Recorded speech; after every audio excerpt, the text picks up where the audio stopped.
Okay, hello everybody. Welcome to Thought Leader Thursday, Script to Screen's webinar series. My name is Ken Carey. I'm co-founder and executive creative director at Script to Screen. And we have generated over $7 billion in sales for our clients in the direct-to-consumer channel and building other direct-to-consumer channels as well. So I'm really excited about my guest today. Now, Brent Loefke is an extremely accomplished director, over 30 years of experience and expertise, and he's won just about every directorial award you can win. But what makes Brent unique is his creative angle, his writing, and also his execution. A lot of times a director has great execution, but they don't see it from the front end as a writer and putting it all together. So that's what makes Brent really special. And he's going to be a great guest today because we've worked on many direct-to-consumer campaigns, and we're going to talk about how a director looks at and attacks and executes a direct-to-consumer campaign.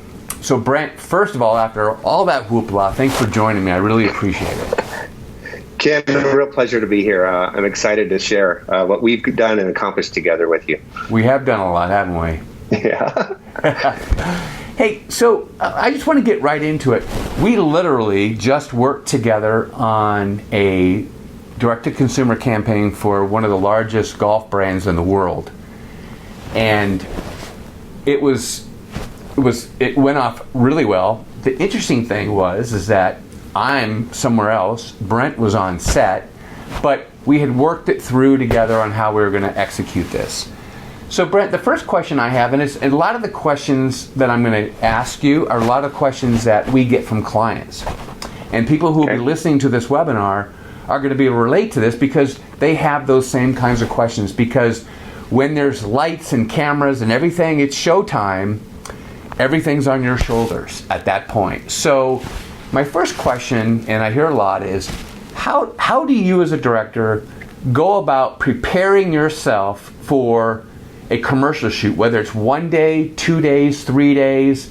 What is it that you go through to prepare yourself for that day to be as flawless as possible? Because as you know, that one day, many thousands of dollars are on the line, and you and I are responsible for it. So how do you go about doing that? Well, I think a lot of it starts with you plan for your end result. So what I mean by that is clients often have needs, right? And those needs need to be fulfilled. And it's up to me from the creative side of things, which is where I kind of work, to make sure that I achieve that final goal. So if you have the end game in mind, which includes even editing elements, like this shot will go with that shot, and then you kind of work backwards from the beginning. So I like to get everything organized.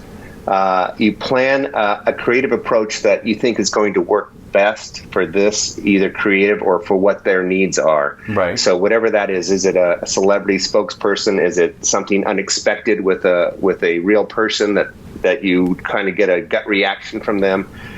Whatever that is, you plan to all the different elements on a creative side of the shoot would be from how is it going to look, how is the camera going to move within that, what is the wardrobe going to look like, what is the set going to look like, how is the lighting going to affect and the camera height going to affect what this messaging might be. So there's a lot of these little details that need to kind of be planned for, right, and put together, kind of like going to war, they say, in a way, when you're making a film, but put together in a way that you can attack or accomplish this plan.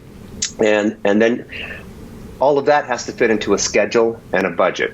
So there's other things that I have to take into account. I can't just go out there and go crazy. I have to be responsible for other things as well. So you put all that together, you get it down on paper, you explain it to all the parties that are interested, especially your clients, and make sure everyone's on the same page.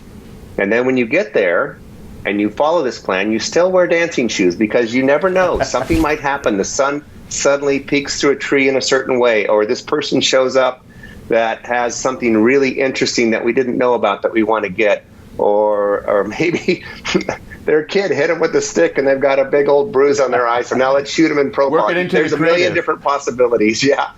So you got to be willing to pivot. and ready to pivot, but at the same time, you're looking for how to make the best visual and make what's being done and said in that visual as compelling as possible, and then make sure that it connects up to the next part, because you're telling a story. If you're not telling a story, people aren't going to be interested. And that's really, it's my job to keep people interested. Now, let's back up a second, because when you talk about having the end in mind, you have been working on a very successful direct-to-consumer campaign for Nutrisystem for many, many years. And you work a lot with Marie Osmond, and we've worked together with Marie Osmond.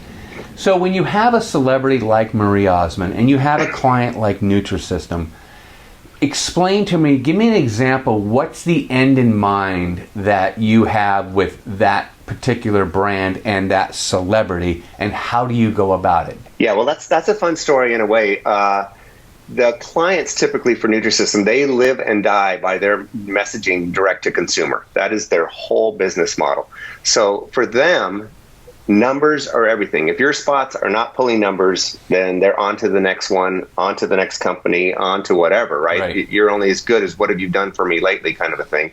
So you have to make sure that every commercial that you do for them has some kind of motivation, call to action, some kind of element in it that's going to get people inspired to move in some direction, whether it be to call, go on the website, or at least start processing that I'm making change in my life, right? And since it's such an emotional thing, losing weight, there's that component as well. I don't get emotional over a pressure washer, but I could get very emotional over losing weight because it's life-changing for me, right? Right. So those are the things that you want to kind of get your head around. Marie's got kind of a unique voice. And I remember the very first time I wrote some spots for her where I'm sitting on this set and she goes, well, who wrote this? Because I don't think I would have said it that way. I've got a writer. So it was like, oh, man. I'm like, oh, my goodness. But after, working with her, I said, okay, I think that's how she is. And then by now I know her voice cold, which is a big plus. I know how she would want to say something and what she would and wouldn't want to do to inspire others. Because that's really what she's about, is empowering others. She's all about that. So if you can take her passion and put it into the spot and let her be herself, she does her best selling that way, honestly, because she really had a life-changing experience herself.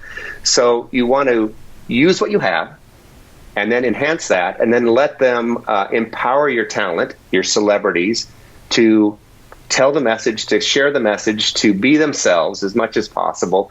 And then, of course, you've got to craft some kind of a call to action so that people react and do things. So when you say that, I mean, that's pretty much in the script, right? Look at it from a director standpoint and take your writer hat off, because that's one of the things that we do when we work together is I'm looking for specific content.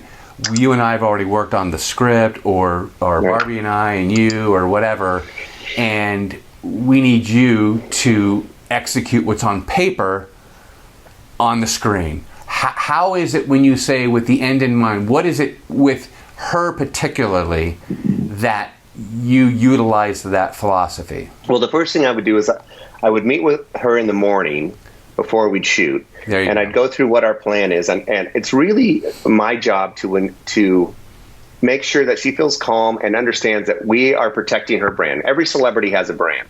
So when there's celebrities involved, they need to know that I'm not going to look bad. I'm not going to say something stupid. I'm not going to be selling something that I'm not behind. So I make sure that they understand that we're protecting their brand, and we're going to make sure that they look great during the day. And as soon as you do that, then I haven't had a celebrity that I've worked with, that wasn't ready to go and do what you needed to do. And so that's probably the first thing. The next thing is with the establishing that trust is really important. Right.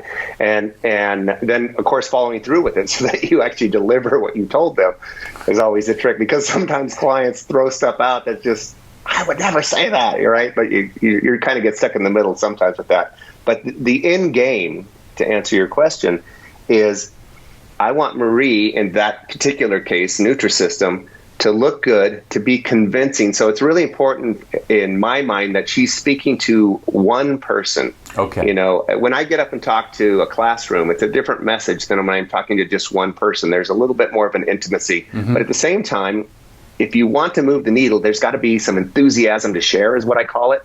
You got to have a passion, right? If you don't have that passion, people aren't going to pick up on that. So it's all about getting and crafting that performance so that I feel confident that people will be moved in some way when they see what she just delivered on camera.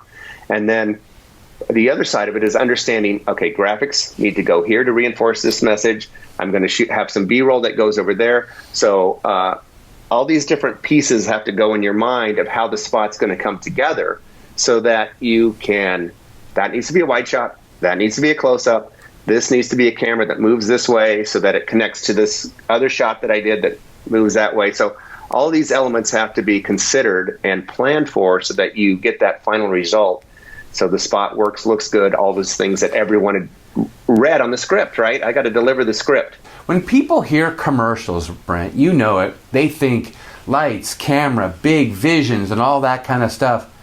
There's a place for that, but in direct-to-consumer, dispose that myth that you're here to get a performance. You're here to tell a story, and you have to put that together on a storyboard in your mind and your shots. So explain that a little bit, because I think one of the other, it leads into another question is, what's the most important performance attribute you could get from a talent that you want as a director? Well, certainly part of the process as you plan it, as you mentioned, is developing the script, taking the script and storyboarding that out so that everyone can kind of see my vision. It's one thing for me to say, I'm going to do a medium shot on her and it's going to move camera left, but they don't understand that unless they could see it. So storyboards are critical for making everyone, no matter what their level is in this business, understand the plan. Okay. They're also, I personally love them posted on a big old board on the set and red pin them off as we go. That's very cathartic for me. But the real focus comes down to performance with the talent.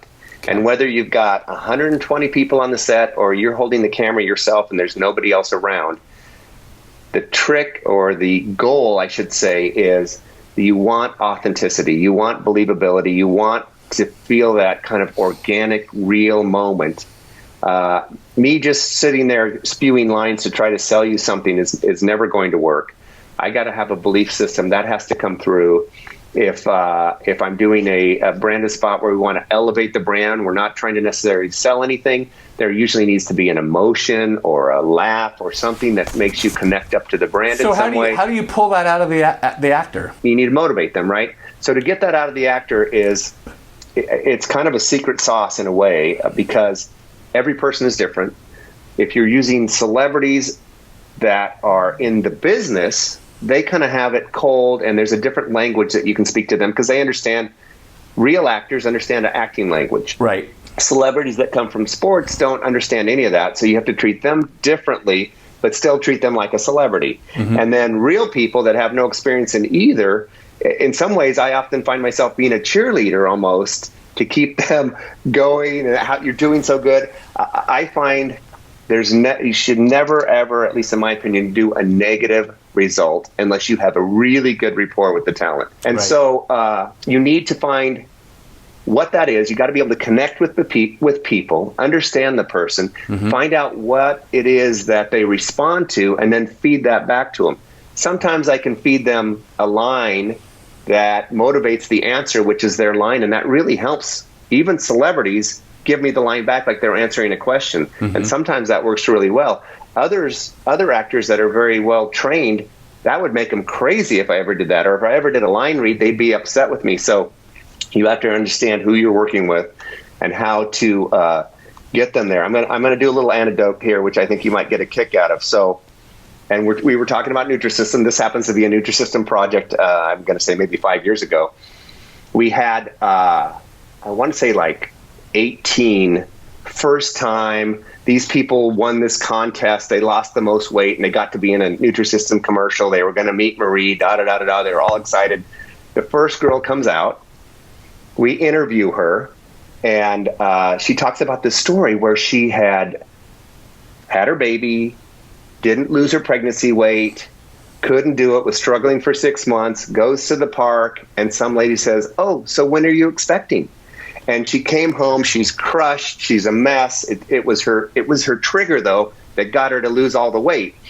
And then the producer was an older guy on this job, who, by the way, is never coming back, apparently, but he overheard half this thing about being pregnant or whatever. And so when she walks off the set after we had this great interview, everything's looking good, she's the first one of the day, all these other girls are in the back green room waiting to go next.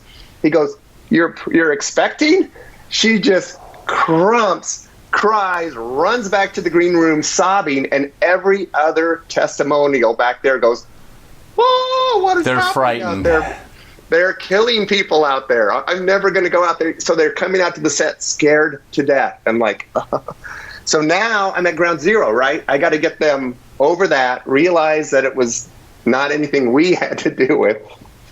So there's always something that you got to be ready for, and you got to be able to find a way around a problem. I've had an actor before who was a trained actor, but for whatever reason, he couldn't get in 3 sentences. So I had to shoot the spot 1 sentence at a time, try to get them into that zone that you need them in so that you get that organic, believable moment, that gem, right? Yeah, I think what you're saying is, I want to break it down a little bit because I've seen you in action, and Brent has the ability to, doesn't matter who the person is in front of that camera, he has the ability to gain their trust. Once Brent, as a director, gains someone's trust, he knows how to get them to give the performance he's looking for, because it goes back to the goal that you're trying to accomplish. Right. If it's right, that end goal. Yeah, if it's you're really looking for authenticity in the spot, it's a total different conversation with that person, when that actor or even that real person, versus something that's like hype. They're both good emotions, but there's a different way as a director you have to recognize what you can pull out of each person, right? Right, and for example, one of the spots that we did together was a digital campaign where it had a kind of a tongue-in-cheek, even the Nugenic stuff that we do. What was the wall? Right, the wall shaver stuff that we did. Both of those had we could call it a cheesy element by design, that kind of cutesy comedy that's just on the edge of that's silly almost, but it was planned and it was worked for. And I think we achieved it in both cases, and that's always fulfilling, because it's easy when you're walking that thin line to overdo it, and then it doesn't work anymore, right? And I thought what was clever about that, and I think the audience would be very interested in this, is that in direct-to-consumer advertising, you're always working off of, what's the problem I'm going to solve? What's the problem this product or service is going to solve? And how do we make that come to life so somebody can understand it? And to Brent's point about wall, every man knows that when they shave over or they trim their beard over a sink, it's a mess. It's a yard sale. Yeah. And it's the wife's not happy, and it's not. So Brent had this idea of, let's create this big sheet underneath it, and we overacted the problem. It was kind of tongue in cheek, but we were still making the point. We're saying, why would you do this when you have this other product that solves that, right? Right. Yeah. How do you groom your beard, right? When your beard's long, that's a problem for men. And Brent came up with this idea, well, let's take his beard and iron it on an ironing board. It's goofy, right. But men who with a beard understood it. So we were still able to expose the problem, but what Brent did was gave that creativity and says, here, we're going to execute it like this, because as a director you have vision, and what came out was awesome, and it still made the point, solved the problem, and we sold shavers. Yeah. The other thing I want to talk about, because some people have made some comments in here, and you said something earlier about storyboards, and you said you check off storyboards, and so kind of a question we're getting from a lot of people, Can you explain that a little bit more and why that's important? You walked me through the entire storyboard for this commercial we shot for Les Mills. Talk about why a storyboard is important. Why is it a time saver, which is a money saver, but it gives you exactly what you're looking for? Well, storyboards are a wonderful tool. We work in a visual medium. It's a creative medium. So, but not everyone can visualize. Right. And that's the reality is, and I am thankful every day that I have that ability. And so what I'm able to do is I work with the creative director. We come up with a plan that everyone kind of agrees on based on the script. So it's kind of our job to take the words on the page and turn them into a visual experience. So in some cases, I read lightly on the left hand of the script, as they say, where it has descriptions, and other times I read it more clearly. But I really try to imagine what would I envision goes visually with these words that I'm reading right here that this person is saying or the announcer might be saying. And so once we kind of agree on an approach, I'll work with a storyboard artist and we'll actually draw little frames. If you wanted an astronaut on a giant cheese roll riding in a wagon, you're not going to find that on the internet to show a client. So you've got to be able to visually show them what your plan of attack is. And it's helpful all across the board. It's not just great for clients because director of photography, script people, even the lowly production assistants, they can look at that picture and they know what you're doing. Yes. Yeah. And we all get on the same train, which is exactly what you said. I'm a fan of that analogy because it is so critical, because the moment somebody's not on that train, production stops or goes left or right, and time goes down the drain. Yeah. And honestly, in the new world that we're living in, you need to be more efficient than ever. Yep. This is something I hear a lot, and it's really important from a director's perspective and an executive producer's perspective to answer this question, because how many times have you heard, oh my gosh, there's so many people here, it's got to be a waste of money, there's so many people on set, and please explain why that's important. And I want you to use an example for me. I'm with Les Mills. You've got lighting, you've got athletes, you've got the motion control machine, you've got audio, you've got background. Everything has to happen at the same time, and reality is it shouldn't work. It shouldn't happen. But you have all those people to do that. So explain why there's many people on the set, and explain how you put that poetry in motion to get these amazing shots. Great. Well, I really appreciate you saying that. So that job had a lot of unique challenges. One of the creatives that we kind of settled on was this concept of this person walks forward with this messaging, and there's two of them. So as they walk forward, the next person comes along. We had to go inside, outside, hallway. So we went to all these different places. So that alone requires a lot of bodies just to move the gear. The other thing about, of course, crew is they're very specialized. So we had as you mentioned, a motion control rig. I couldn't run that system personally, and I'm pretty camera savvy. It's a very sophisticated piece of equipment that takes a person or two just to get it going and to understand how it works and operates. Somebody who's in charge of making the set look just right in the background. This little color goes there, and this little pillow goes over there. You're not going to get that from a grip. So all these different jobs that people have are fairly specialized, and they've spent years and years honing that skill. So we kind of bring all these different elements together into one, all working in concert. And that's really the beauty of this industry when that happens. And the real joy is when it's a big crew and that happens. It seems like a miracle. You're not kidding, because there's so many moving parts to just even one setup.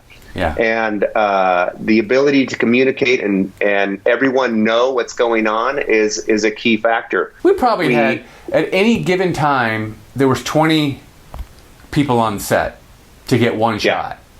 Yeah, and easily. I can I have empathy to clients who see that and they go, oh my gosh, there goes my money. But the reality is, to Brent's point, when you're changing from one look to the next, the more people, the specialized people that you have on the set, you're more efficient getting from point A to point B. It's if you can't get from point A to point B and be ready to shoot it at the highest quality, that's what costs you money. So actually, you're saving money, but it's hard to understand that. Well, you also just mentioned a word that I think is a really key: highest quality. What do you want people to assume your brand is? So I could get my little phone out and shoot your brand with the sun behind it, and it would look pretty good. But what we're trying to do is we're trying to elevate your brand. So there's a lot of pieces that go into elevating brand. You want beautiful lighting. You want the set to look just right. You want the performances and the talent to be spot on. And in some cases, in this case, because it was a fitness piece, you want some sexiness, right? The camera's got to go zing, and all of a sudden slow motion, right? We want this little extra magic that goes in there. And I think a lot of people came together on that to add the creative to make it work. One of the things that's important about that to understand is in direct-to-consumer advertising, especially, not that any other advertising is that different, but especially in direct-to-consumer, if we can't get a potential customer's attention, we have no opportunity to sell anything.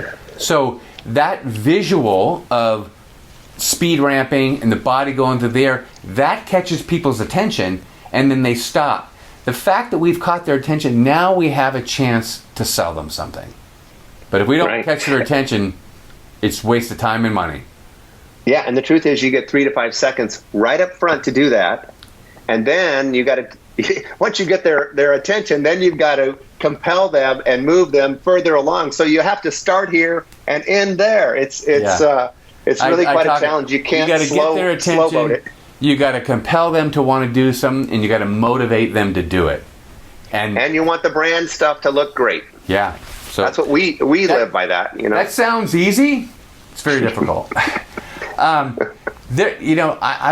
always put out a poll question, and so the poll question to the audience is, how many people think Brent has he put himself in one of his own commercials? And how many people think he's never done that? And for the people who think he has, how many has he done? So write your answer, bring your answer, and because I think it'd be kind of fun, because I want to know that, Brent. Have you ever put yourself in a commercial? And if so, how many times? Or have you never done your own Alfred Hitchcock? Okay, so I've never put myself in a commercial by choice. Okay. But against my will, I think I've been in 4 different commercials. But guess who's been in more commercials at my household than I have by more than double? My dog. Yes. Very famous dog. From your point of view, and again, this webinar is going to people who want to learn something directorial, but also for clients who need to understand what they're walking into. So what, from a director's point of view, what do clients need to be prepared for when they're coming to a shoot for their baby, their product, right? What do they need to be prepared for?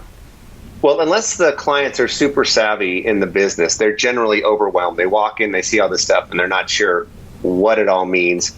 And as a director, it's critical to me to take them under my wing right off the bat, explain to them how the day is going to work now that they're seeing it. It's one thing to talk about it on paper, but when all the moving parts are happening, it's really helpful for them to see the actual location and to have a walkthrough of how the day is going to go. Then I like to make a point of letting them know that this is how I like to work. I kind of have a vision. I have a plan. I go till I'm happy. And then I like to check with them and say, okay, now I've got what I think we need for you, but is there something you would like additionally, or is there, an alt or something we might get? And oftentimes they might have a word change that they want to try or other ideas. But I think it's important that they feel like they're part of the system, the process, and that they have a say in it, and they're not just there getting bowled over for the day. It is their baby. That's the reason I'm there, is because of them. I think that's a great point, Brent. That I think that one of the most important things that a client should expect or be ready for in a shoot is that it's collaborative. Let the director execute what we've all agreed upon, but then to be collaborative, because the clients always know their product or service better than we do. We're just getting up to speed on it.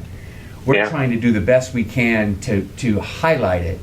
So if you're not in a situation where it's collaborative, my recommendation, and I think from a director's recommendation, is that's not a recipe for success. No. Yeah, absolutely. Yeah, it's you got to pull them along with you, but you also got to be able to help them to understand what you're getting for them and how it's going to work, because that just makes them more comfortable. And to me, the greatest compliment I can have is, okay, 2:00, we're out of here, we're happy. It's like that. When that happens, it doesn't happen often, but when it happens, I feel like I've achieved greatness in their mind, and it really makes my day, honestly. They have trust. They've given me the trust. Yeah. I think a collaborative from the get-go with the client instills trust, and when you get to the set, you have trust, and everything goes smooth. When it becomes confrontational, or like you say, get bowled over, or I'm doing it this way, there's nothing good of that. So if you find yourself in that situation, end it, because the end is not going to be pretty. No, and life's too short for that kind of drama. We're here to help make their product. I'm not here to shine. I'm here to help let them shine. Awesome. Hey, Brent, so another question that I get a lot, and I think it'd be really valuable for our audience, is when it comes to the final edit of shooting, of editing that commercial, how involved are you as a director, and is that something that you like, and what do you bring to the table? I love being involved in post whenever possible. The one thing that's kind of happened in the last... When you say post, for people who don't know what post is... for editing, excuse me, the editing process, thank you. Okay. The one thing that's probably happened in the last 10 years as a trend is money is critical, right? So to have a director who's usually more expensive, they don't always get involved in the post like we used to all the time. We used to have the director's cut on a commercial, but that's not as often.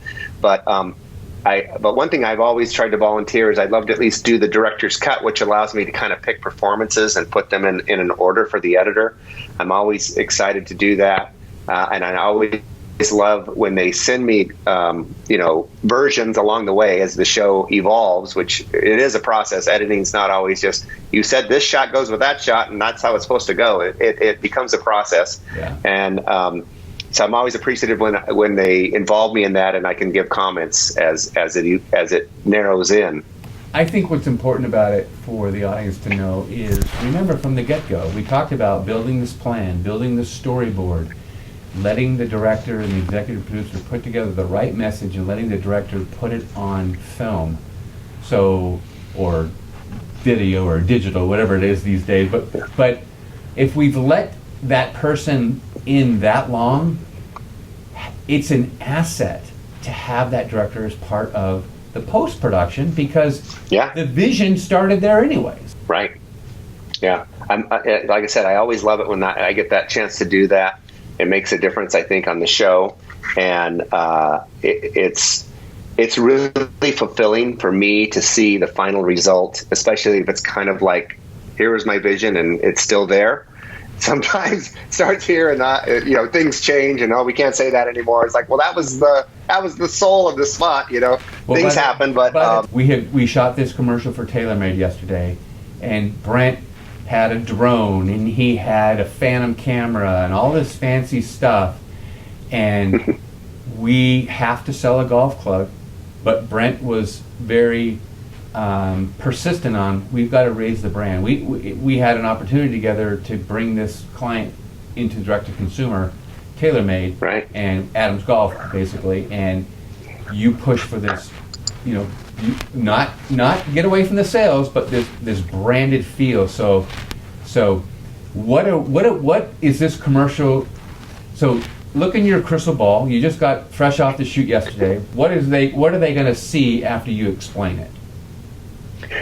Well, yeah, exactly. Well, first of all, that particular spot has to motivate people to sell clubs. So you'll notice in the performance that the people are very engaged and love the product and can't wait to share information about it. So that's the testimonials, and our host as well. So all across the board, people are loving the product.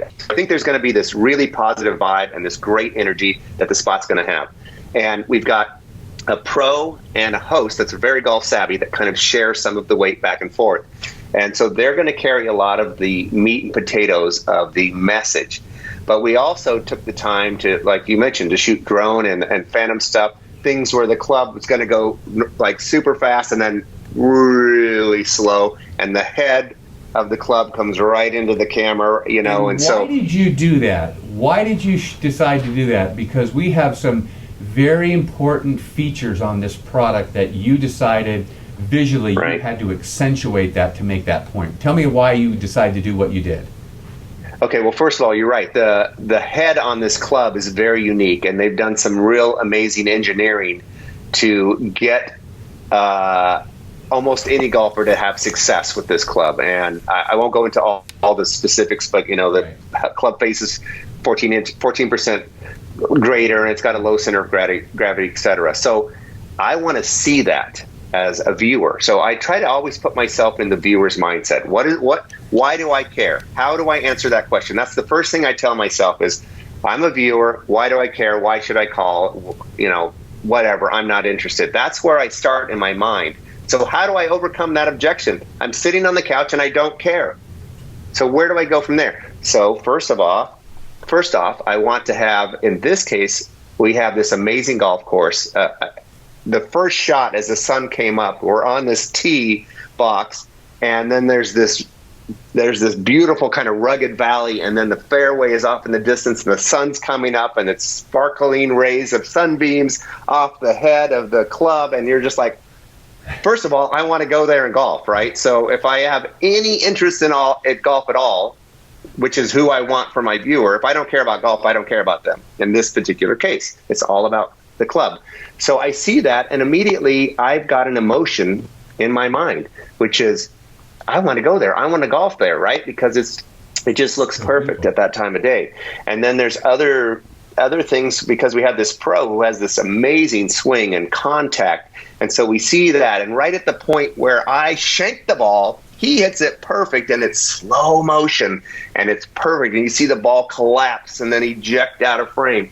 This is where a director like Brent really helps and brings so much value to the shoot, because before Brent was involved, I knew exactly what the features were of this club. It had a tri-sole design, low center of gravity, 14% larger hitting area, and a velocity slot that would actually expand, and the ball would go off hotter, which would give you more distance. I know that's what this club does. So once I broke that down for Brent, that's where he took it and said, okay, let me accentuate that. If that's important, let me do my thing. So that's where Brent set up the shot. He chose the equipment. He gave himself the appropriate amount of time to really highlight those features, so the golfer can see the benefit and say, I want that. Right, and there's something to be said, because the camera sees things in a very specific way, right? It's not just what I see with my eye.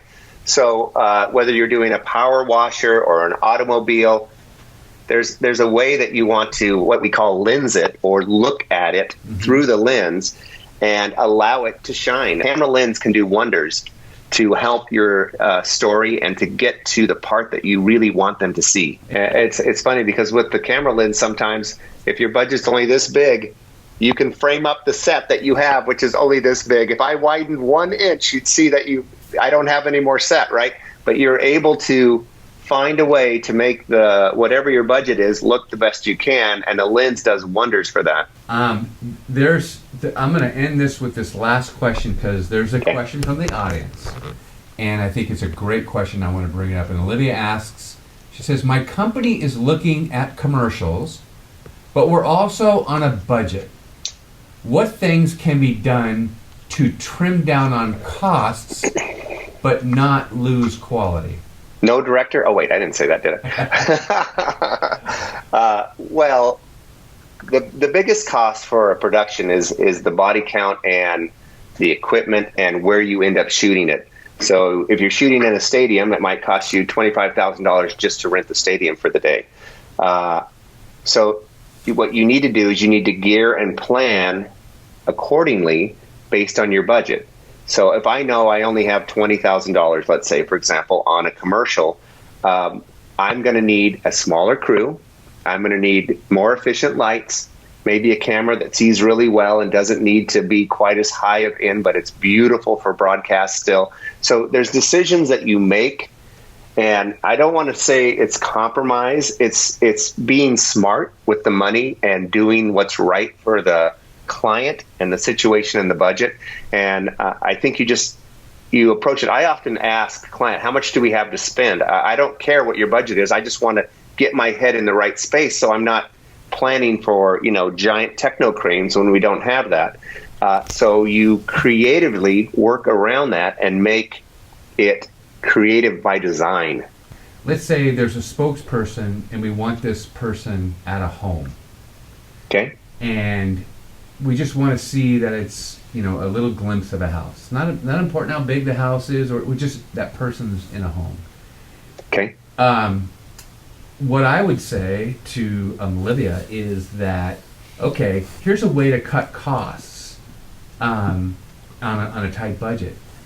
Don't go to a house, because a house has a location fee, and it has moving a lot of people to a certain place. You Right. might be able to create a hallway, if it's looks of a house, by a couple of fake flats and let the director keep it really tight on the talent. For all intents and purposes, if you were at home, it looks like a house, but you just didn't spend $15,000 to be at a house, because it's not just the house, it's everything around it, right? So Yeah. you can build a more efficient set to pull off the same request, right? Right. Is that one way? Right. Yeah, that is one way. And one of the things that you and I have actually done a couple of jobs together on, and I've had a fair amount of experience in, is the virtual set world, which has gotten so much different than it used to be. We all think a virtual set, oh my gosh, it's going to be a weatherman in front of a map, right? But that's not the case. I literally, with maybe one simple prop in the foreground out of focus, and my person on this virtual set, I can put almost any world back there and matte key it all up so that you literally cannot tell the difference. And so there's ways to accomplish what you're trying to do that can be super efficient, because if you walk onto the right virtual set, you have a very minimal crew, very minimal. And I would say, and I'd add another thing. So first suggestion for Olivia is that you don't always have to be in a practical location. You can simulate a practical location for less money.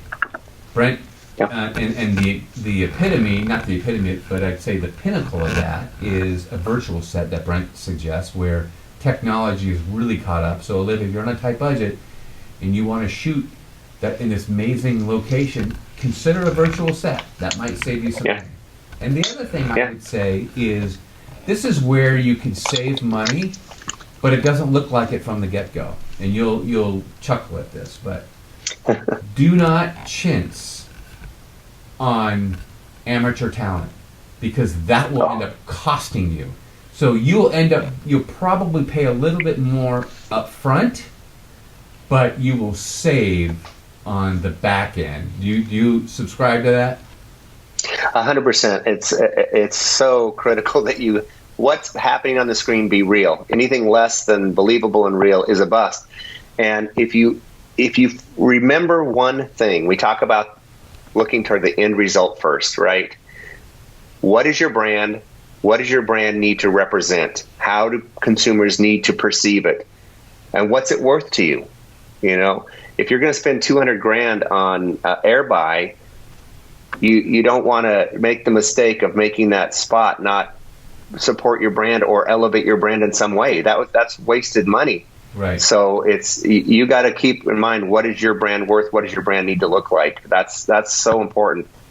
And I'm going to add to that, because it's, what is your elevating your brand? What does it look like? What do you want your audience to see?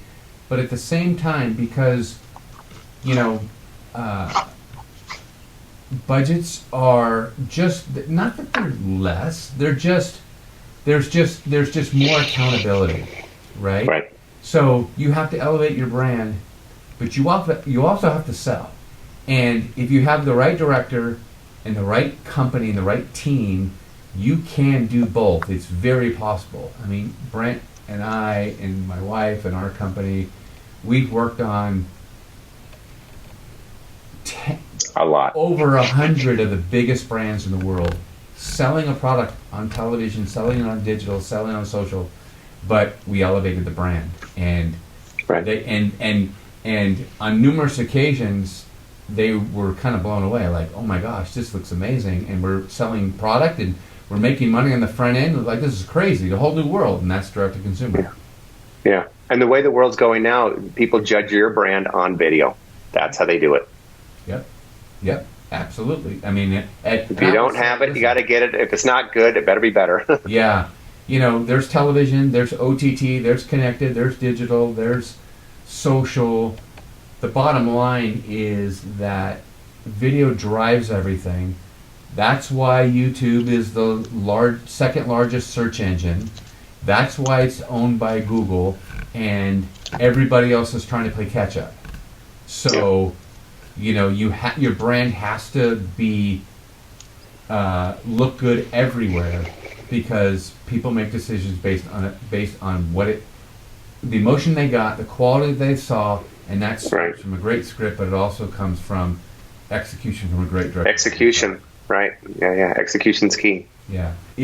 I really appreciate the time, Brent. Thank you. I know you had a late one yesterday, and but that's what we do together, right? Right. Thank you very much. If they're interested in you as a director, how would somebody find you? How would they connect with you if they're interested in Brent Loefke as a director? Well, Ken, thank you so much for having me today. It was a great experience. If anyone does want to find out more about me, the easiest way to do it is to go to mylastname.com, which is Loefke, Loefke. Loefke.com, and that's my website, and there's contact information in there, and away you go.